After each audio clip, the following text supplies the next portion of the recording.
না, আমি হাত জোর করছি, প্লিজ দেশটারে আর ধ্বংস করেন না, প্লিজ। দেশটা শেষ করে দিচ্ছেন একদম আপনারা। আপনি সব মতাদর্শের ভাইদের জন্য আমি অনুরোধ করবো দুই হাত জোরে। সকালবেলায় আমার বন্ধু ইলিয়াস আমাকে দেখালো কয়েকটা ইন্টারন্যাশনাল নিউজ, মানে ইন্টারন্যাশনাল পত্রিকার নিউজ।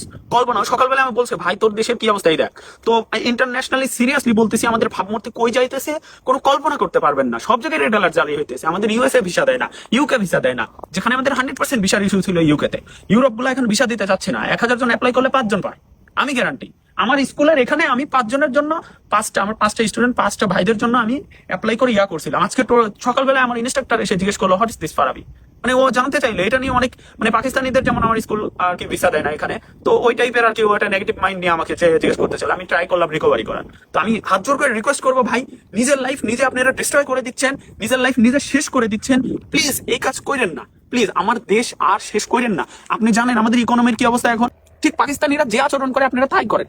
আপনাদের ইমোশনকে কাজে লাগিয়ে কারা দেশটা একদম কই নিয়ে যায় আপনারা বুঝেন না। এই যে সংবাদ মিডিয়া হামলা করা, সাংস্কৃতিক প্রতিষ্ঠানগুলো হামলা করে, এগুলো কারা করে?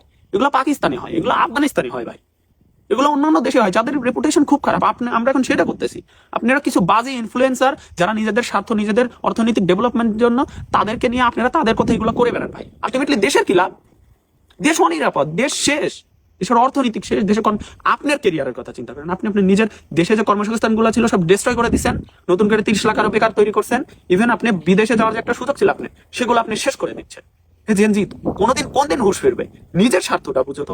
আলটিমেটলি নিজের ভালো যেটা, লাভ যেটা, সেটা তো বুঝো। নিজের চিন্তা করো, অন্য কারো চিন্তা করতে হবে না।